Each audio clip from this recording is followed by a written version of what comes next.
आई भैया हम गायक सेठ सुहाना आप सभी के बीच में एगो चैता गीत लेकर बनी। हमारा आशा ना पूरा विश्वास बाकी रउआ सब के अच्छा लगी। जेकर लेखक बनी यादव चंदन जी। चैत के भाव लागल ए भैया देखी एगो औरत के पति परदेश में बारे आ औरत यही चैत के महीना में का कहती है बोलावे खातिर पागल लागल गेहूं के कटनिया ये जा पागल लागल गेहूं के कटनिया ये जान ओहिबो ना घरे के कोई गेहूं के दवनिया ये जान ओहिबो ना घरे के कोई गेहूं के दवनिया ये जान पागल लागल गेहूं के कटनिया ये जान पागल लागल गेहूं के कटनिया ये जान ओहिबो ना घरे के कोई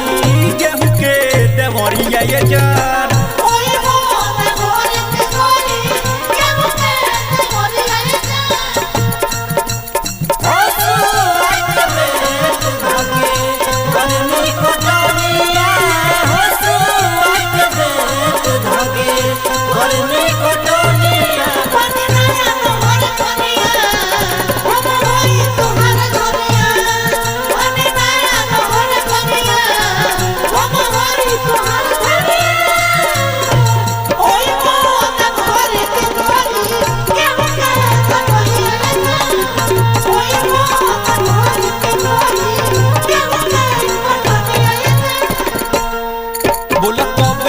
ये तोहर छुट्टी हो तोरे लहंगा में हमारा ई खूटी हो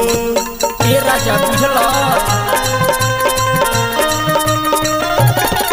बोला कबे होतावे तोहर छुट्टी हो तोरे लहंगा में हमारा ई खूटी हो काटी काटी धोइल जाई गेहुआ देहरिया ये जा काटी काटी धोइल जाई गेहुआ देहरिया ये जा ओहिबो ना घरे के कोरी गेहूं के देवरिया ये जान ओहिबो ना घरे के कोई गेहूं के दवनिया ये जान बड़ी बड़ी लगना में खूटी हो रोमत कमर जड़ी खूटी हो बारा कोई सब नारद हो देवना हम दरद हो ओहिबो ना घरे के कोई गेहूं के दवनिया ये जान ओहिबो ना घरे के कोई गेहूं के दवनिया ये जान बहे जोई पे हवा चीज सीझता चूहे टप टप पसेना चोली भीजता पूरा पसेना सन भीज गइल बदे हो